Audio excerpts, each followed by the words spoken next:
Hello everyone, welcome to Spoken English class day 20. Today's topic is very important: simple future tense, negative and questioning. After this class, you can easily speak about future actions in Telugu. అంటే ఈ class అయ్యేసరికి నీకు simple future tense మీద ఉన్న పూర్తి అవగాహన అనేది రావడం జరుగుతుంది. ఇందులో మొదటిగా negative sentences simple future tense యొక్క నెగటివ్ సెంటెన్స్ అనేది ఎలా ఫామ్ చేయాలని చూద్దాము. ఫస్ట్ గా structure subject plus will not plus verb one. మరి పాజిటివ్ సెంటెన్స్ యొక్క స్ట్రక్చర్ ఏంటి ఫస్ట్ అది చూద్దాము. పాజిటివ్ సెంటెన్స్ యొక్క స్ట్రక్చర్ ఇక్కడ రాస్తున్నాను, గమనించండి. పాజిటివ్ సెంటెన్స్ స్ట్రక్చర్ ఏంటి? Subject plus will plus verb one. అవునా? మన నెగిటివ్ సెంటెన్సెస్ వచ్చేసరికి ఏంటి? Structure subject plus will not plus verb one. అంటే తేడా ఎక్కడ? నాట్. పాజిటివ్ సెంటెన్స్ లో నాట్ ఉండదు, నెగిటివ్ సెంటెన్స్ లో విల్ తర్వాత నాట్ వస్తుంది అంతే. పాజిటివ్ సెంటెన్స్ లో subject plus will plus verb one అయితే, నెగిటివ్ సెంటెన్స్ లో subject plus will not plus verb one. Not అనేది యాడ్ అవుతుంది విల్ పక్కన.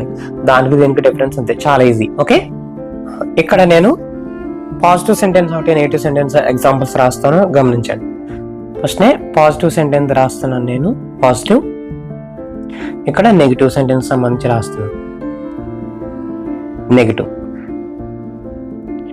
పాజిటివ్ సెంటెన్స్ అంటే తెలుగులో రాస్తాను. ఫస్ట్ నేను రేపు గుడికి వెళ్తాను లేదా వెళ్ళబోతున్నాను, ఏదైనా ఒకటి. రేపు నేను గుడికి వెళ్తాను. నెగిటివ్ చెప్పండి. నేను రేపు గుడికి వెళ్ళటం లేదు. దీనికి తేడా చెప్పండి. ఈ సెంటెన్స్ కి దీనికి తేడా ఎక్కడ వచ్చింది? నేను రేపు గుడికి వెళ్తాను, నేను రేపు గుడికి వెళ్ళటం లేదు. చివరిని లేదు అనేది చేరుస్తుంది అనమాట. సో పాజిటివ్ లో వెళ్తానంటే, నెగిటివ్ లో వెళ్ళటం లేదు. సో లేదు అనేది వస్తుంది కాబట్టి అది నెగిటివ్ సెంటెన్స్ అనమాట. ఓకేనా? దీన్ని ఇంగ్లీష్ లో చెప్పండి.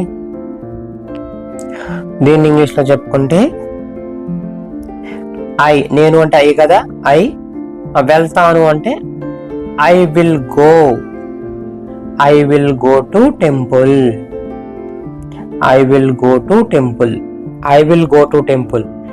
నేను వెళ్ళను అంటే ఐ విల్ నాట్ కదా.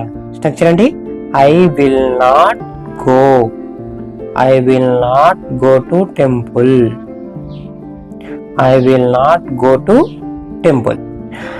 నేను రేపు గుడికి వెళ్తానంటే I will go temple.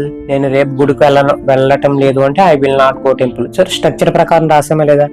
So ఈ పాజిటివ్ సెంటెన్స్ స్ట్రక్చర్ ఏంటి? ఫస్ట్ సబ్జెక్ట్ వస్తుంది, విల్ వస్తుంది, వెర్బ్ వన్. సో సబ్జెక్ట్ వచ్చిందా లేదా, తర్వాత విల్ వచ్చిందా లేదా, తర్వాత వెర్బ్ వన్ వచ్చిందా లేదా, ఆటోమేటిక్ గా ఆబ్జెక్ట్ అనేది లాస్ట్ లో ఉంటది. కాబట్టి మనం ఫోకస్ చేయాల్సింది ఏంటి? Subject plus will plus verb one. Negative sentences వచ్చేసరికి ఏంటి?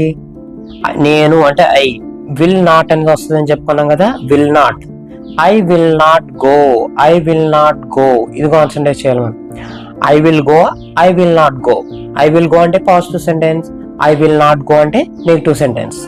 ఓకే, ఐ విల్ గో అంటే subject plus will plus verb one అంటే సింపుల్ ఫ్యూచర్ లో positive sentence. So simple future లో నెగిటివ్ సెంటెన్స్ స్ట్రక్చర్ అంటే సబ్జెక్ట్ వస్తుంది, విల్ నాట్ వస్తుంది, verb one వస్తుంది అంతే. I will go, I will not go. నేను వెళ్తాను, నేను వెళ్ళటం లేదు. ఐ విల్ గో అంటే నేను వెళ్తాను, ఐ విల్ నాట్ గో అంటే నేను వెళ్ళటం లేదు, అంతే. నెక్స్ట్ ఇంకొక ఉదాహరణ చూద్దాము. నేను రేపు బిర్యానీ తింటాను. ఎప్పుడు? రేపు తింటాను. నేను రేపు బిర్యానీ తింటాను. ఇది పాజిటివ్ సెంటెన్స్. నెగిటివ్ సెంటెన్స్ ఏంటి? ఫ్యూచర్ లో నేను రేపు బిర్యానీ తినటం లేదు లేదా తినటం లేదు అంటాం. ఇప్పుడు చూడండి, నేను రేపు బిర్యానీ తింటాను. ఇది పాజిటివ్ సెంటెన్స్, ఇది పాజిటివ్. నేను రేపు బిర్యానీ తినటం లేదు అనేది నెగిటివ్ సెంటెన్స్. సో ఇంగ్లీష్ లో ఎలా అర్థమో చూద్దాం. నేను అంటే ఐ కదా, పాజిటివ్ సెంటెన్స్ స్ట్రక్చర్ అంటే ఐ వచ్చి తర్వాత విల్ వస్తుంది రేపు కాబట్టి. ఐ విల్ తింటాను అంటే వెర్బ్ వన్. సో సబ్జెక్ట్ రావాలి, విల్ రావాలి. తర్వాత వెర్బ్ వన్ అంటే తింటాను అంటే ఈట్ కదా, ఐ విల్ ఈట్. ఇంకా లాస్ట్ లో మిగిలిపోయింది ఆబ్జెక్ట్ కదా, I will eat biryani. I will eat biryani tomorrow. I will eat biryani tomorrow అని చెప్పాలి. ఐ విల్ ఈట్ అనేది గుర్తుపెట్టుకోవాలి మనం. I will eat, I subject, will verb one. I will eat biryani tomorrow. దీనికి చెప్పండి, తినను నెగిటివ్ సెంటెన్స్ కదా. ఐ వచ్చిన తర్వాత ఏమొస్తుంది మనకి, సబ్జెక్ట్ వచ్చిన తర్వాత విల్ వచ్చి నాట్ వస్తుంది, తర్వాత వచ్చి వెర్బ్ వన్. వెర్బ్ వన్ ఏంటి, eat. I will not eat biryani tomorrow. I will not eat biryani tomorrow. So ఇక్కడ మనం జాగ్రత్తగా గమనించినట్లయితే ఇది పాజిటివ్ సెంటెన్స్. నేను రేపు బిర్యానీ తింటానంటే I will eat biryani. I will eat biryani. నేను రేపు బిర్యానీ తినట్లేదంటే I will not eat biryani tomorrow. I will not చూడండి ఇక్కడ, ఐ విల్ ఈట్ ఇది గుర్తుపెట్టుకోవాలి మీరు. I will eat, I will not eat. So object అనేది చివరిలో ఎలా వస్తే అది దాన్నే కాన్సన్ట్రేట్ చేయకపోయినా పర్వాలేదు. ఫస్ట్ మనం సింపుల్ ఫీచర్ లో పాజిటివ్ సెంటెన్స్ అంటే సబ్జెక్ట్ వచ్చి విల్ వచ్చి వెర్బ్ వన్.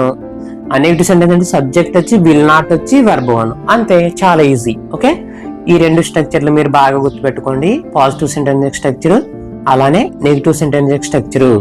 మళ్ళీ ఒకసారి పాజిటివ్ సెంటెన్స్ స్ట్రక్చర్ అంటే ఫస్ట్ సబ్జెక్ట్ వస్తుంది, విల్ వస్తుంది, వెర్బ్ వన్ వస్తుంది. నెగిటివ్ సెంటెన్స్ స్ట్రక్చర్ అంటే ఫస్ట్ సబ్జెక్ట్ వస్తుంది, విల్ నాట్ వస్తుంది, వెర్బ్ వన్ వస్తుంది. అంతే. ఇప్పుడు మనం కొన్ని డైలీ లైఫ్ సెంటెన్సెస్, మన నిత్య జీవితంలో జరిగే కొన్ని సిచ్యువేషన్స్ ని సెంటెన్స్ రూపంలో రాద్దాం. చూడండి, ఇక్కడ మనం గమనించినట్లయితే డైలీ ప్రాక్టీస్ లో first sentence, my brother will not go to office tomorrow. My brother will not go to office tomorrow. సెకండ్ది, I will not waste my time. I will not waste my time. Thirdly, we will not go to school tomorrow. We will not go to school tomorrow. He will not watch TV from tomorrow. So, first చూడండి ఒకసారి.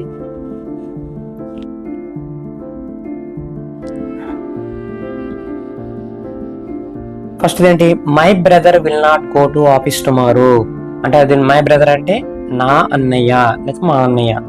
నా అన్నయ్య రేపు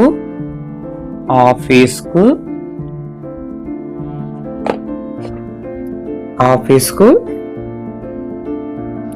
వెళ్ళరు లేదా వెళ్ళటం లేదు. ఏదైనా మీ ఇష్టం. వెళ్ళటం లేదు అన్నది, వెళ్ళటం లేదు. My brother will not go to office tomorrow.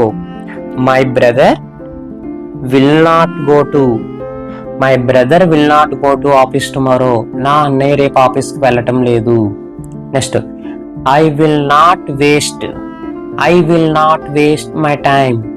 నేను నా సమయాన్ని వృధా చేయను లేదా వృధా చేసుకోను.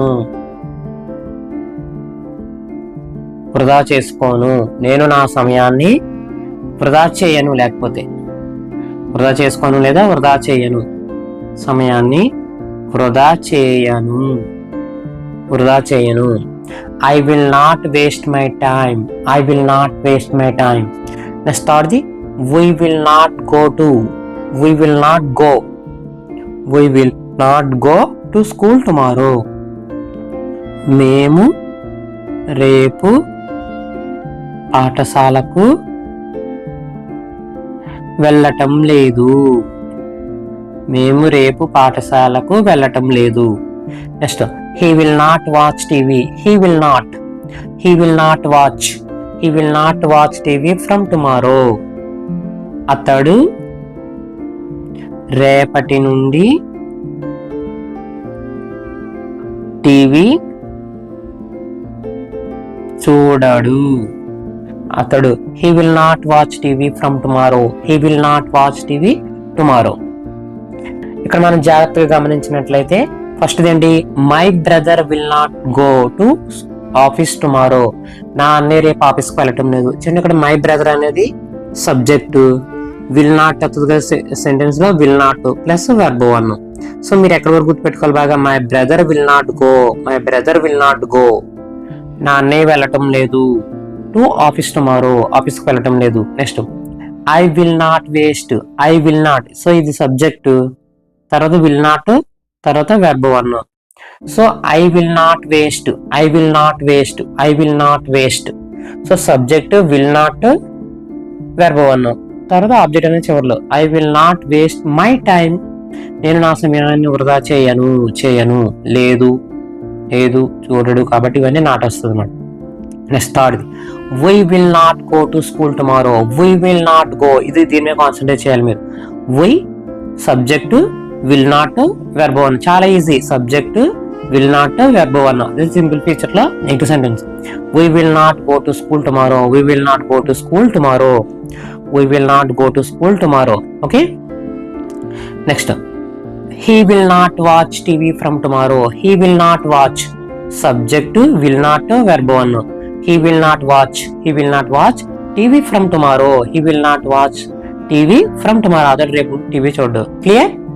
అంటే మనకు నెగటివ్ సెంటెన్స్ సింపుల్ ఫ్యూచర్ లో స్ట్రక్చర్ ఏంటన్నా, subject will not verb one. So దీని మీద కాన్సన్ట్రేట్ చేస్తే మనకి చాలా ఈజీ. చూడండి, ఫస్ట్ స్పీకింగ్ ప్రాక్టీస్ లో, నా తర్వాత చెప్పండి మీరు. I will not stop learning English. So subject will not verb one. అంటే I will not stop learning English అంటే నేను ఇంగ్లీష్ నేర్చుకోవడం ఆపను. ఓకేనా? I will not stop, ఆపను. So I will not stop, దీని మీద కాన్సన్ట్రేట్ చేయండి. I will not stop learning English, నేను ఇంగ్లీష్ నేర్చుకోవడం ఆపను. Next I will not give up, I will not give, గుర్తుపెట్టుకోవాలి. I will not subject will not verb one. So I will not give up అంటే నేను వదిలిపెట్టను, నేను అనుకున్నది సాధించే వరకు వదిలిపెట్టను అంటాం కదా, అలాగా నేను వదిలిపెట్టను. I will not give up. So I will not stop learning English and I will not give up. Okay, ఇప్పటి వరకు చెప్పుకున్న నెగిటివ్ సెంటెన్స్ అండ్ క్వశ్చనింగ్ మీద నేను పాజిటివ్ సెంటెన్సెస్ కొన్ని ఇస్తాను. అవి మీరు క్వశ్చనింగ్ అండ్ నెగిటివ్ సెంటెన్స్ రెండు కూడా రాసి నాకు కామెంట్ బాక్స్ లో తెలియజేయండి. నేను ఇక్కడ కొన్ని పాజిటివ్ సెంటెన్సెస్ ఇచ్చాను, సింపుల్ ఫ్యూచర్ లో పాజిటివ్ సెంటెన్సెస్ ఇచ్చాను. మీరు ఏమేమి రాయాలి?